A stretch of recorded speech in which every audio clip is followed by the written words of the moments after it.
Assalamualaikum everyone. I hope you all are fine. I'm also fine. And in today's video, we are going to see through class 9 the instructions for the preparation of their exam paper. तो according to the reduced syllabus हम देखेंगे कि preparation of exam किस तरह से कर सकते हैं, किस तरह से पेयरिंग स्कीम डिजाइन की गई और किस तरह से हमने प्रिपरेशन को लेकर चलना है. So if we talk about the objective type first. So objective type आपके पास होता है बेटा 15 मार्क्स के एमसीक्यूज, ठीक है, और सब्जेक्टिव जो है वो 60 मार्क्स के क्वेश्चंस होंगे. ऐसा है कि पहले जो सब्जेक्टिव था उसमें लॉन्ग क्वेश्चंस में थ्योरम्स भी होते थे, लेकिन जब बुक चेंज हुई तो बुक चेंज होने में थ्योरम्स जो है वो उन्होंने रिमूव कर दिए. तो इस वजह से पेपर पैटर्न थोड़ा चेंज किया गया. बाकी किस किस चैप्टर से आना है, किस तरह से आना है, वो भी स्कीम चेंज हुई.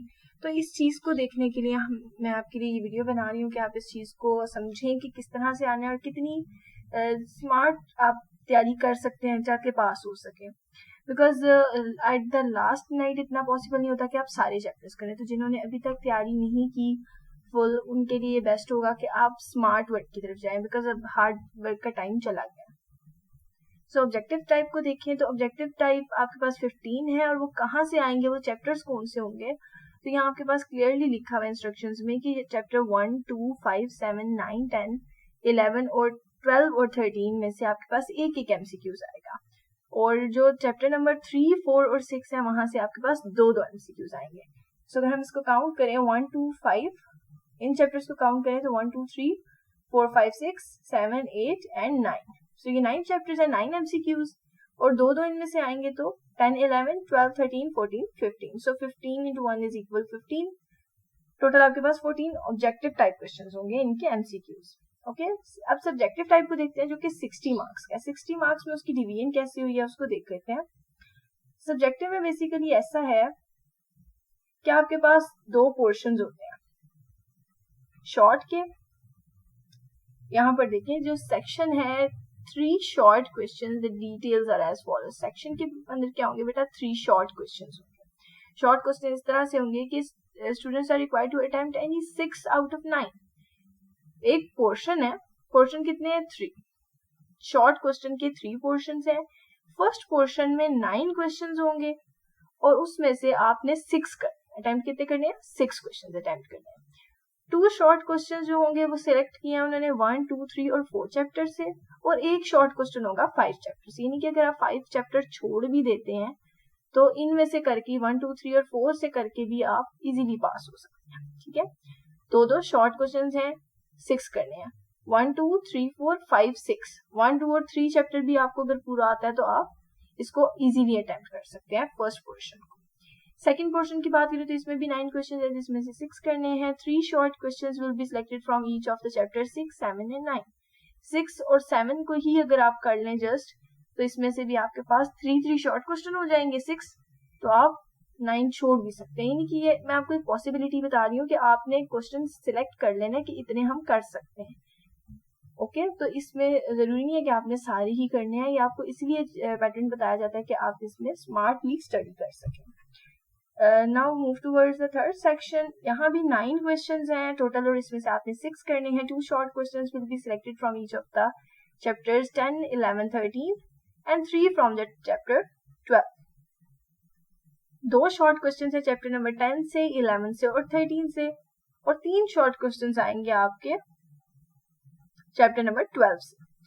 सो इसको हम देखते हैं कि हम अगर चैप्टर नंबर 12 और साथ चैप्टर नंबर 13 और 11 कर लें तो हमारे पास 6 क्वेश्चंस कंप्लीट हो जाएंगे. तो हम इसमें से भी एक चैप्टर छोड़ सकते हैं.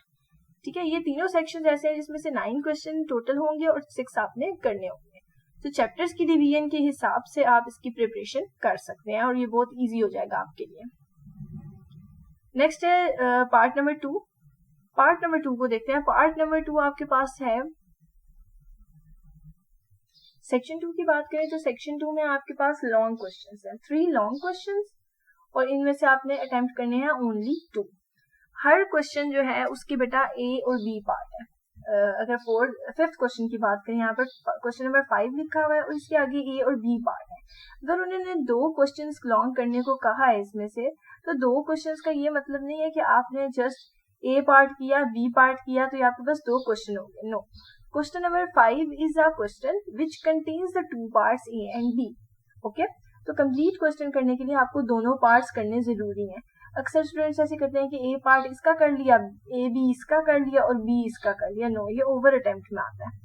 इसमें से आपको या तो इसके मार्क्स नहीं मिलेंगे जो ए पार्ट अटेम्प्ट करेंगे, या क्वेश्चन 7 के बी पार्ट नहीं मिलेगा। ठीक है, जो आपने क्वेश्चन फुल करना है उसको फुल ही करना है। ठीक है, जो भी आप 2 क्वेश्चन कर रहे हैं उसके आपने ए पार्ट भी करना है और बी पार्ट भी करना है। ओके, सो जो आपका क्वेश्चन नंबर 5 है वो है चैप्टर नंबर 1 से, और इसका बी पार्ट है चैप्टर नंबर 2 से। यानी कि चैप्टर नंबर 1 और 2 अगर आप रेडी कर लेते हैं तो क्वेश्चन 5 आपका अटेम्प्ट हो जाता है। इसी तरह चैप्टर 3 और चैप्टर 4 कर लेते हैं तो 6 क्वेश्चन का ए बी पार्ट हो जाएगा, और 5 और 6 चैप्टर करने से आपका क्वेश्चन 7 का ए बी पार्ट कंप्लीट हो जाएगा। ओके, सो नेक्स्ट पार्ट है सब्जेक्टिव पार्ट 3। अच्छा, ऐसा है कि लॉन्ग क्वेश्चन के 2 पोर्शन हैं। एक ये वाला पोर्शन है सब्जेक्टिव पार्ट 2। इसमें ऐसा है कि 2 क्वेश्चन आपने करने हैं और 2 ही क्वेश्चन को अटेम्प्ट करना है। 3 में से 2 को अटेम्प्ट करना है। और जो आपके पास सब्जेक्टिव पार्ट 3 है इसमें आपके पास 2 क्वेश्चन गिवन है और इसमें से आपने एक क्वेश्चन करना है। ठीक है, क्वेश्चन कितने गिवन है? 2 गिवन है और इसमें से एक करना है। ये भी लॉन्ग ही क्वेश्चन है। इसमें भी आपने, अगर उन्होंने 1 कहा है तो एक पूरा 8 क्वेश्चन जो है उसके ही दोनों पार्ट्स होने चाहिए। अगर 9 कर रहे हैं तो 9 के ही दोनों पार्ट्स होने चाहिए। 1 long question will be selected from this chapter 7 और 10। अब उन्होंने आपको कहा है कि या चैप्टर 7 से हो सकता है या चैप्टर 10 से हो सकता है।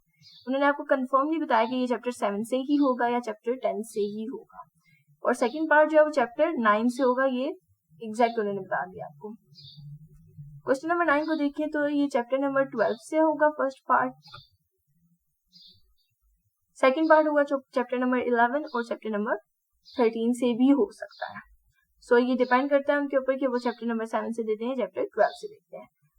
तो ये आपके पास थी बेटा पेपर की जो डिस्ट्रीब्यूशन थी, वो आपने देख लिया कि पहले आपके पास सब्जेक्टिव आता है 15 मार्क्स का। ठीक है, फिर उसके बाद आपके पास ऑब्जेक्टिव 15 के बाद सब्जेक्टिव का पोर्शन नंबर 1 है जिसमें पार्ट 1 के अंदर 3 पार्ट्स हैं। ये पार्ट 1 आपके पास शॉर्ट क्वेश्चंस का है जिसमें 12 मार्क्स का एक पोर्शन है, 12 का दूसरा और 12 का ही तीसरा, एंड 12 3 टाइम्स 36, 12 3 टाइम्स 36 हो गया। नेक्स्ट आपके पास लॉन्ग का एक पोर्शन है जो कि 16 का है, दूसरा है 8 का। 36 प्लस 16 प्लस 16 से बनेगा आपके पास 52, एंड 52 प्लस 8 60, एंड पीछे रह गया, ये हो गया आपके पास ऑब्जेक्टिव 60 मार्क्स का कंप्लीट हो गया, और पीछे रह गया ऑब्जेक्टिव। तो 15 मार्क्स का ऑब्जेक्टिव डाल के टोटल मार्क्स बने 75। ठीक है, तो उन्होंने एक मॉडल पेपर दिया, अब हम उसको भी देख लेते हैं कि मॉडल पेपर में वो क्या कह रहे हैं, उन्होंने किस तरह से बनाया हुआ है, इसको किस तरह से डिजाइन किया है। तो देखिए क्वेश्चन नंबर 1 है आपके पास, ऑब्जेक्टिव है जो कि 15 पूरे हैं। ठीक है, 12 13 14 एंड 15, ये आपके पास 15 MCQs है 15 मार्क्स के। नेक्स्ट आ गया आपके पास सब्जेक्टिव टाइप पार्ट 1। पार्ट 1 आपके पास शॉर्ट क्वेश्चन नंबर 2। तो शॉर्ट क्वेश्चन है, इसमें 6 करने आते हैं टाइम, और टोटल कितने दिए हुए हैं? टोटल यहाँ पे 9 दिए हुए हैं। ठीक है, 9 क्वेश्चन दिए हुए जिसमें से 6 करने हैं।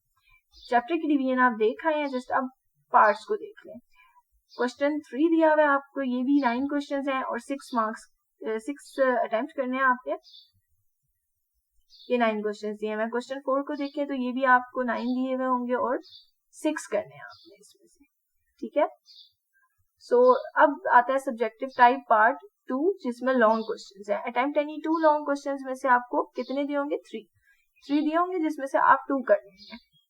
फिर उसके बाद आता है पार्ट 3 ऑफ सब्जेक्टिव टाइप, इसमें भी लॉन्ग क्वेश्चन है। लॉन्ग क्वेश्चन इसमें 2 दिए हुए हैं जिसमें से आपने 1 कर लेना। तो मार्क्स डिवीजन देख लें, 8 है इसकी, ऊपर है 16।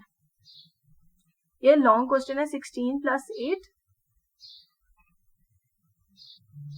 24, और उसके बाद आपके पास आता है 12 एंड 12। ये शॉर्ट क्वेश्चन में 12 आ रहे हैं, 12 3 times 36 and plus 24। So 36 + 24 is equal to 60 marks का सब्जेक्टिव और 15 का ऑब्जेक्टिव। सो ये आपके पास पूरी पेपर की जो स्कीम थी वो आ गई है। अब आपने इसको किस तरह से रेडी करना है, ये अब आप पे है कि किस तरह से आप इसको समझते हैं, रेडी करते हैं, और स्मार्ट वर्क का लास्ट टाइम पे किस तरह किया जाता है। इसको मैनेज करना बहुत अच्छी एक चीज़ है कि आपने मैनेज किस तरह करना। ऑब्वियसली पेपर लेंथी होगा, पेपर का टाइम मैनेजमेंट बहुत मैटर करता है। आपने पेपर मैनेजमेंट टाइम मैनेजमेंट ध्यान से करनी है कि किस तरह से मैं इसको इक्वली डिस्ट्रीब्यूट कर सकता हूँ। ज़्यादा टाइम एक शॉर्ट क्वेश्चंस पे नहीं लगाना और बहुत ज़्यादा टाइम लॉन्ग क्वेश्चंस को भी नहीं देना अगर आप लॉन्ग क्वेश्चंस पहले करते हैं। आई प्रेफर कि आप पेपर को अटेम्प्ट करें उसी ऑर्डर से जिस तरह वो गिवन है, लेकिन स्टिल अगर आपको बहुत अच्छे कुछ क्वेश्चंस आते हैं तो आप पहले कर सकते हैं, वरना आप उसको लाइन वाइज करें जिस तरह से दिया हुआ पेपर, तो वो बेस्ट है आपके पास option. And secondly paper presentation बहुत मैटर करती है। पेपर प्रेजेंटेशन आपकी बहुत अच्छी होनी चाहिए, बहुत ज़्यादा अच्छी। ब्लू मार्कर का इस्तेमाल करें, कट वाले मार्कर का इस्तेमाल करें, और इट्स बेटर कि आप ब्लैक मार्कर यूज़ ना करें। अगर आप ब्लैक मार्कर यूज़ कर रहे हैं तो उसका यूज़ सब हेडिंग्स में करें या बहुत कम करें, लाइन्स में करें। अंडरलाइन करना हो किसी चीज़ को या आंसर के नीचे लाइन लगाना है तो कोई थोड़ी सी हाईलाइट करने के लिए, लेकिन ओवरऑल जो पेपर प्रेजेंटेशन है वो ब्लैक मार्कर से उतनी खूबसूरत नहीं लगती जितनी ब्लू मार्कर से लगती है। सो इसको यूज़ करें and best of luck for ये paper. Thank you so much for watching the video and अल्लाह हाफिज़।